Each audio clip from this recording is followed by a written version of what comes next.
Udaltzaingoaren esku hartzearen ondorioz 29 urteko gazte santurtziar bat ospitalean hil dela ezagutzera eman dute azken orduetan. Kontuak argitzeko Santurtziko EH Bilduk kasuaren informazio guztia izatea eskatu du oharbidez eta zentzu horretan ostegun honetako osoko bilkuran udal gobernuari informazio osoa eskatu dio koalizio subiranistak. Oharrean gaineratu dute ahalik eta tresna administratibo eta legal gehien erabili beharko liratekeela jazotakoa azaldu eta erantzukizunak argi daitezen, zenbait hedabide kaleratutako informazioen arabera udaltzaingoek taser pistola erabili zuten biktima geldiarazteko, antza denez aurretik adineko bati makila kendu zion gazteak. Horiek horrela Imanol Urrutsua segurtasunerako zinegotziak ziurtatu du dena egiaztatu dutela eta ez dagoela zantzurik pentsarazteko agenteek gaizki jokatu zutenik. Santurtziko udalak 2023an eman zizkion taser pistolak udaltzaingoari baliabideak modernizatzeko planaren barruan eta gertatutakoa salatu eta poliziaren basakeriaren aurka elkarretaratzea deitu dute larunbat honetarako Santurtziko udaletxearen aurrean eguerdiko 12:00. Donostian kale egoeran bizi zen gazte bat hil dela salatu du Etxebizitza Sindikatu Sozialistak. Sindikatuaren arabera ikasturte honetan gertatutako 4. heriotza da eta horren erantzukizuna etxebizitzarekin negozioa egiten duten enpresariei eta instituzio publikoi egotzi diete. Azaldu dutenez, 23 urteko gaztea asteazken goizean hil zen hiriko erdigunean. Gainera, ohartarazi dute gaur egun 500 pertsona inguru bizi direla kale egoeran Donostian eta kopuru hori handitzen ari dela bizi baldintzen okertzearen ondorioz. Sindikatuak salatu du administrazioek irabazi ekonomikoak herritarren oinarrizko beharren gainetik jartzen dituztela. Horren adibide gisa aipatu dute La Sirena aterpetxea. Haien esanetan, kalean pertsonak hiltzen ari diren bitartean plazak hutsik mantentzen dira. Era berean EAJari eta Donostiako alkateari pobrezia kriminalizatzea leporatu diete eta nabarmendu dute ez dela desagertuko arazoa sortzen duten kausak konpondu ezean. Hala, adierazi dute kalean bizi diren pertsonen kopuruaren eta heriotzen gorakada sistemaren porrotaren ondorioa dela. Horregatik, kalitatezko bizi baldintzen alde eta etxegabetze guztien aurka mobilizatzeko deia egin dute. Manifestazioa egingo dute larunbat honetan eguerdiko 12:00 Donostiako bulebarrean.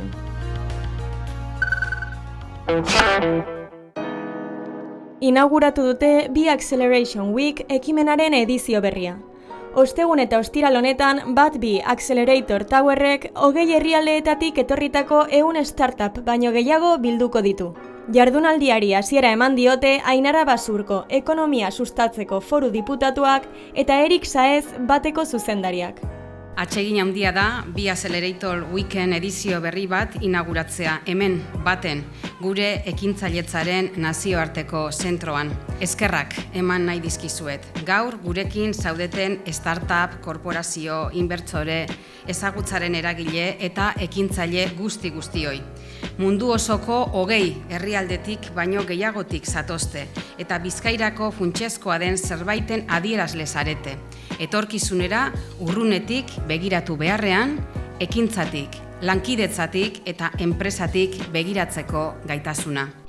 Haiekin batera izan da Zahor Ahmed Pakistaneko enbaxadorea ere, izan ere Batek eta Islamabadeko National Incubation Centerrek lankidetza hitzarmena sinatu dute. Bat eraikina 2022an inauguratu zuten eta ordutik Europa hegoaldeko berrikuntzagune nagusietako bat bihurtu da. Bizkaiko Foru Aldundiak eta Bilboko udalak sustaturik eta Eusko Jaurlaritzaren laguntzarekin, startupak, enpresak, zentro teknologikoak, ezagutza eragileak eta inbertitzaileak elkarlanean jartzeko helburua du. Be Acceleration Week ekimenaren baitan, datozen 2 egunetan negozio aukerak sortzeko eta harreman profesionalak sendotzeko topagune izango da. Antolatzaileek azaldu dutenez, aurtengo edizioaren ardatza berrikuntza irekia izango da, lehiakortasuna indartzeko tresna gisa. Horretarako hitzaldiak, mahai inguruak eta esperientziak partekatzeko formatu berriak antolatu dituzte, besteak beste Siderroketekin elkarlanean egingo duten zuzeneko podcast bat. Nabarmendu dutenez, nazioarteko izaerak ere protagonismo berezia izango du aurten. Izan ere, ekimenak Startup World Cup nazioarteko lehiaketaren eskualdeko finala hartuko du. Irabazleak Silicon Valleyn jokatuko den munduko finalean parte hartzeko txartela eskuratuko du. Nazioarteko ikusgarritasuna lortzeko, inbertitzaileekin harremanak sendotzeko eta $1.000.000 inbertsioa eskuratzeko aukerarekin.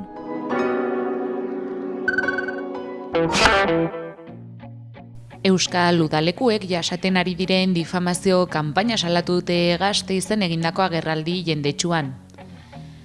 Haurrak, gurasoak, hezitzaileak, kideak eta hainbat herritar eta eragile bildu dira beren aurkako kanpaina mediatiko eta politikoa salatzeko. Proiektuko kideek azaldu dute hezitzaileek ez dutela jaso salaketa judizialik eta zehaztu dute jaso dituzten kexa zuzen bakarrak dutxen funtzionamenduagatik izan direla. Hori dela eta nabarmendu dute ikasturte osoan udalekuak prestatzen aritu direla begiraleak. Arabako Foru Aldundia zapaltzailetzat eta mafiosotzat jo dute eta adierazti dute Bernedon udalekua ez egiteko erabakiak izaera politikoa duela eta ez dituela haurrak kontuan hartzen. Era berean salatu dute Nafarroko gobernuarengandik presioa jasaten ari direla. Agerraldian azaldu dutenez abuztuaren 29an jaialdia ospatuko dute Bernedon udalekuei babesa adierazteko eta azken hilabeteetan jasandako eraso politikoei eta administratiboei erantzuteko. Egun osoko egitaraua prestatzen ari dira isialdi alternatiboaren ahalmen eraldatzailea aldarrikatzeko. Jolasak, emanaldiak eta bestelako ekitaldiak antolatu dituzte eta urte hauetan guztietan udalekuetan parte hartu duten familia, gazte, herritar eta proiektuarekin bat egiten duen eragile oro gonbidatu dituzte. Familiar, herritar, haur, hezitzaile, eragile eta norbanako guztiei eskerrak eman dizkiete, haien babesagatik jarraitzen dutelako mimoz eta ilusioz, euskara, feminismoa eta auzolana erdigunean jartzen dituen aisialdi proiektu hau indartzen eta eraberritzen.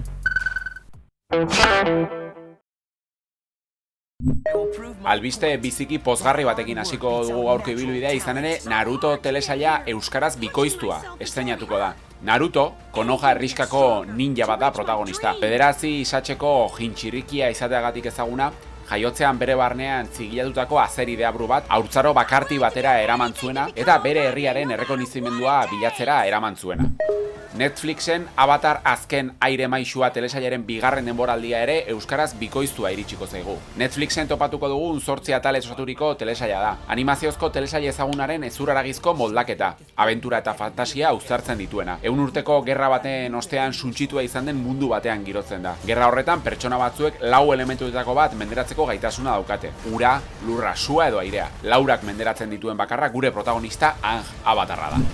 Prime Videon Greenland B filma. Gerard Butler eta Morena Bakarin protagonista dituen filma. Duela 6 urte Greenland filmak Groenlandiako bunker batera iritsi nahi zuen familia baten borroka etxigarria erakutsi zigun. Kometa baten inpaktu erraldoia saiesteko. Orain, familia horrek erronka berri bati egin beharko dio aurre Greenland B filmean. Bunkerra utzi eta exodo batiekin. Bizitza berri baten. Eta amaitzeko Lego One Piece telesaila irailean iritsiko da. 2 kapitulozko animaziozko miniseria izango da. Eiichiro Odaren Japoniango manga ezagunaren egokitzapena, baina kasu honetan Lego Factoriak orain arte askotan egin duen moduan, Star Wars, Harry Potter, Batman eta bar. Kasu honetan, Lasto Txapel eta bere lagunaren abenturak moldatuko ditu Lego formatura. Lastozko kapelak East Bluetik Grindlineraino tripulazioarekin bat egin aurretik egiten duten bidaia harrigarria azalduko du Usopedi.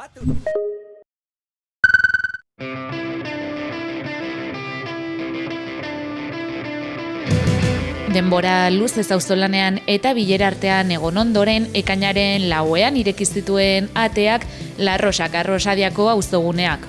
Auzoan elkartu saretuetan dolatzeko tokirik ez dagoelako sortu da proiektu hau. Arrosadiako auzokide orori bideratuta dago izan haur gazte edo heldu. Jaio berri den proiektu hau martxan dagoen arren forma ematen dabiltza oraindik. La Rosako kideek auzokidako gonbidatzen dituzte arazo ekonomikoei irtenbidea ematen laguntzera eta lokalean egin behar izan den obrari aurre egiteko kuotakide egin daitezkela saldu dute, haien ekarpen ekonomikoa egin eta bultzada emateko. Proiektuaren nondik norakoak azaltzeko Ainara Ainzua eta Magoia Enares La Rosako kideekin bildu gara. La Rosa bada auzotik eta auzoarentzat alokatu den espazio bat. Bai ditu bi alde desberdin. Alde batetik bada espazio fisiko bat ideiarekin auzoko kolektiboak hemen elkartzeko, baina baita ere izan nahi du antolakunde propio bat, ahots propioarekin auzoko problematikak lantzeko, eta auzoko kolektiboen koordinazio hori eman dadin. Ikusten dugu auzoan problematika nagusienetariko bat da auzokideok ez daukagula elkartzeko, saretzeko, segurartean ezagutzeko leku bat.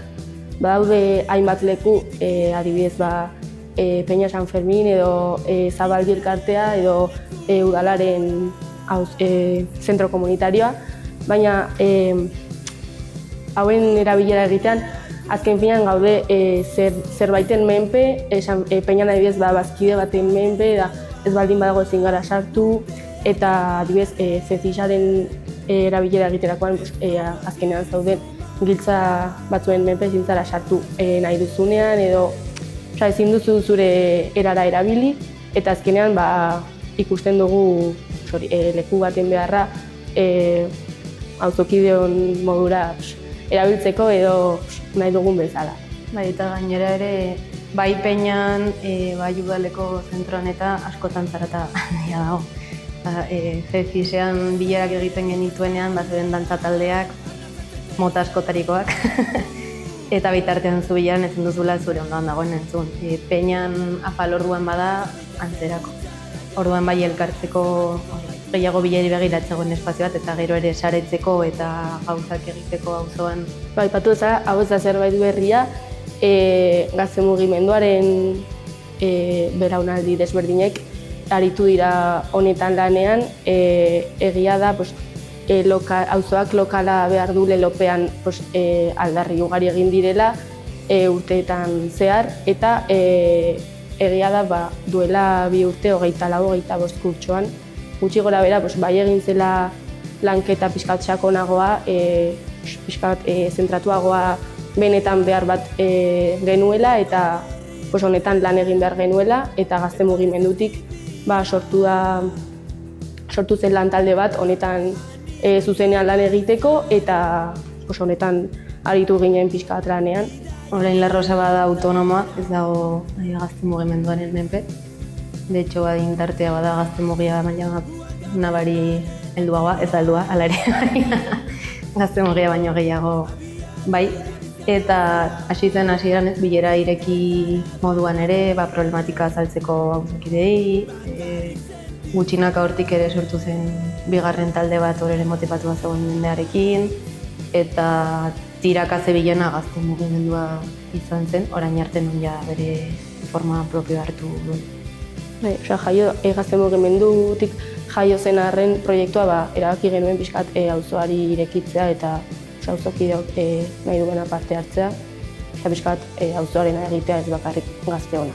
Nik uste harrera beti nahiko ona izan dena, bai hasierako bilera ireki horietan, agian 30 pertsona inguru elkartzen ginela asanbladan, hitz egiteko zer egin genuen, okupatu, alokatu, nola kudeatu, non, ezaugarri izan behar zituen lokal horrek, eta bai ja lortu genuenean hau hitzartzea eta ireki genituenean ateak, nahiz eta momentuz bakarrik proiektuaren eta lan asko falta zaion. Bai harrera ona izan zuela eta bai askotariko jendea etorri zela bai familiak umeekin, helduagoak zirenak, gazte asko. Berez nahiko ate irekia xumea izan zen, bakarrik kantautore bat, diskurtso bat eta brindis bat, ez da gutxi gehiago. Baina bai erakutsi nahi genuen batez ere horrekin ibili ostean ze forma duen lokalak, eta bai ere gonbita egin hemen eginen diren jarduera horiek irekiak direla jakinarazteko eta jende guzti hori barne heldutzeko. Esan duan bezala, bai dago auzoko kolektiboei biteratutako alde nagusi bat, baina gero ere nahi dugu hau izatea topaleku bat, ez bien arteko oreka hori azaldu nahi genuen auzoari eta bilatu izan dugu beti hori. Jende adin desberdin eta kolektibo ezberdinak gerturatzea. Bai hasi direla orain PIMekoak, hori dela punto de información migrante, ozakitu sugin da.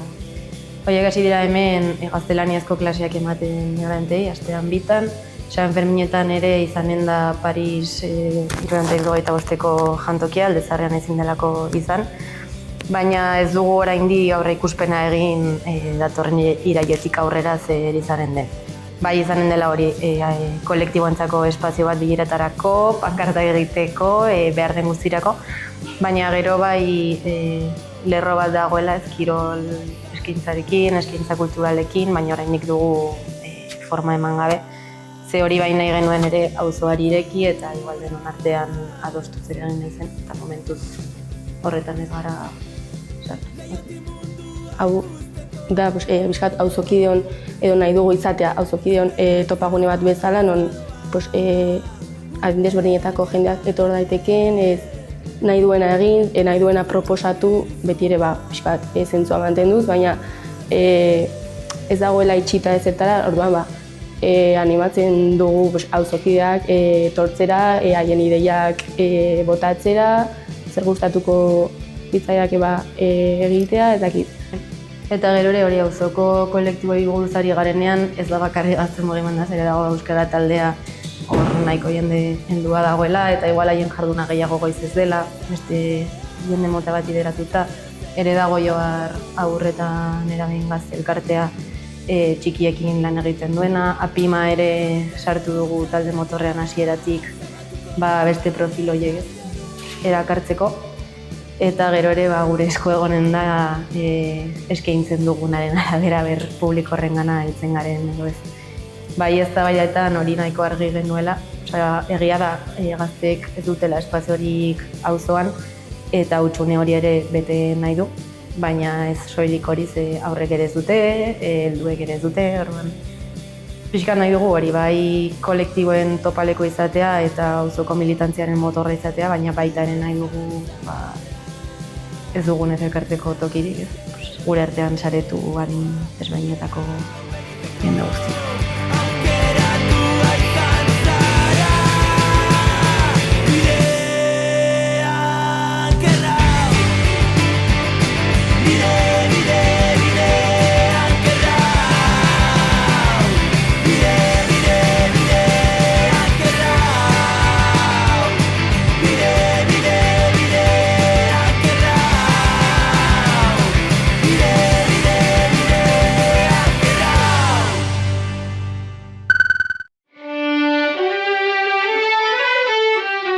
Eta 2025ko azaroan Euskal Eskultura Bizirik erakusketa kantolatu zituen Pagoarte elkarteak Oiartzunen horri biziraupen bat emateko dokumentala egin dute eta performantzarekin batera herritarrei erakutsi dute emaitza. Mikel Mendizabal Pagoarte elkarteko kidearekin izan gara.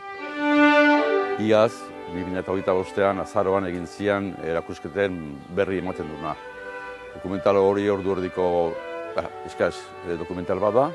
Euskal Eskultura Bizirik, deitzen da noski, egin zen horren aurkezpena hemen Landetxen dokumentalarena. Orduan dokumentalarekin batea, pixka bat emanaldia osatzeko aurkeztu zen, sarrera bat eman zitzaion proiekzioari performance bat egiten.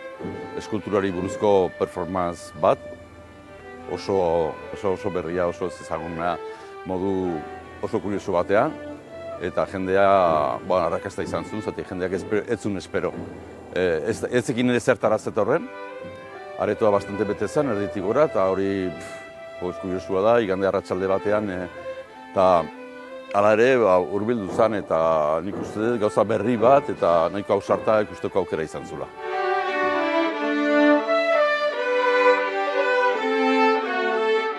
Pagoarte bezala beti artearen pedagogiaren inguruan gabiltza, alegia. Artea, komatxa artean, artea. Zer den asko definitu gabe, espresioa, komunikazioa eta euskal kultura eta hori dena beti hor daukagu presente, ez? Orduan saiatzen geha hori dena hurbiltzen. Ez dakit, Xumetak egin zuen kuadro famatua Gernikari buruz, hemen Pagoarten estrenatu zen, Oteiza ere Jorge askotan etorri zen gure gana, eta hori mundua, baina gero bertsolaritza, gauza asko poesia, musika, gauza asko zatu dira. Eta orduan, pixka bat estilo hortan, urte asko pasadia orduko garaia haietatik, berriz ere rekuperatu nahi izan dugu espresioa, komunikazioa, sensibilidadea jendearen gana hurbiltzea. Gauza batzuk erakusketa bat jartzea, eta esatea, etorri. Ez dakit, Guggenheim balin bada, edo Txilidaleku balin bada, jendea jun egiten da, ez dakit, modan edo ez dakit, delako ez, baina bestela eskultura erakusketak eta hola, jendea galerietara eta ez da juten. Eta gaina mundu elitista da oso, ez? Orduan, lehen guztiaren gure helburua zen hori, hurbiltzea, jendearen gana lortu genuen, esperientzia asko egin zian, ez bakarrik erakusketa, baizik horren inguruan egin zian joku eta aukaz asko. Eta oraingo honetan ere, pixka linea hortatik izan da performance hau. Guk esatzen dugu eskultura ez zehazki, ez pintura, eskultura, irakurtzeko moduak daudela. Moduak, ez? Ez dela bakarrik ikusita jazta, hori pinturakin gertatzen da. Pinturakin begiak behar dira eta jazta. Begirik gabe ez dago, ez? Eskultura gorputz bat dauka eta espazioaren antolakuntza bada. Beraz, esperientzia bat eduki dezakezu zure gorputzarekin, eskultura bezarkatzen, ikutzen, usaitzen, testurak laztantzen, mila modu, ez? Eta gaina ikuspegi asko ditu, buelta guztian, 3 dimensio ditulako. Eta orduan ingiruna performancean izan zen, 3 eskultura mota planteatu, bat eskultura, izan nuke, gorpuztuna edo volumen bat, ez? Antxo Mendizabalen eskultura bat, gero, eskultura mobila edo kalderren estilora zintzilikatzen dian eskultura batzuk, horren jokua, hori nola irakurri, eta bestea, 3. izan zen, eskultura espaziala esango nuke. Zerrak guen jenin daukan bezala, eskultura barrutik sartzen zeana, eta oteizaren kaja metafisikoa bezala, espazioa zatitzen da, eta hori bakoitza tratatu genuen, irakurri genuen modu ezberdin batean. Hau, azkeneko hau, dantzarekin eta perkusioarekin, zintzilik zehonakin proiezioa bota zitzaion da soinuarekin eta halako musikapen berezi batekin. Eta aurrenekoa gorputza edo volumena duen eskultura, Antxo Mendizabalena, hori izan zen irakurketa itxua esaten zaiona. 2 pertsona dijoaz, batek begiak itxia ditu eta eramaten du eskultura hurbiltzen duara, eta hasten da ikutzen begi itxiarekin eta sentitzen eskultura eta jendeari komunikatzen zaidan sentitzen. Hotza, berua, materialak, leku zorrotzak, leunak, hori dena, gazte batek egin zuen. Hori ere garantzitsua da gure proiektuan. Gaztiak eta nerabeak bate bat sartzea, ze nerabe mundua oso baztertua dago. Aurrentzat, aktibitate pila bat daude, eta baino gazteentzat, eta horako jokuak oso politia dira, sensibliak dialako eta poliki egiten dira eta komunikazioa sortzen da. Iragan udazkenean erakusketak antolatu zituzten, ondoren apirilean herritarrei eskulturak performantzaren bidez erakutsi zizkieten. Bada hori ez gain dokumentala ere sortu dute, Euskal Eskultura Bizirik izenekoa. Guk nola denei bueltak ematen dizkigun edo zer espresio motai, dokumentalai ere buelta esan nuke dokumental tipikoa, betikotasun hori bizka bat hotxin nahian, dokumentalak badu puntu sortzaile bat. Elkarrezketak daude, erakusketak erakusten dira, eta baino, alare badauka puntu bat, estetikoa oso atsegina ikusteko, musikatua oso ondo, eta bar. Orduan, orain horrekin ez dakit, igandean proiektatu zen, jendea pila bat gustatu zitzaion, eta orain mugitzen hasiko gea. Segurazki telebistetan eta festival edo txapelketan batean edola, bizkat aber mugimentua daukan. Euskal Eskultura Bizirik dokumentala ikusi nahi ezkero 11 telebistan uztailaren 10an argitaratuko da gaueko 10etan. Dokumentalak, erakusketak, performantza, behin-behineko sormena, artisten iritziak, gazteen parte hartze eta ikuslaren inplikazioa erakustan ditu.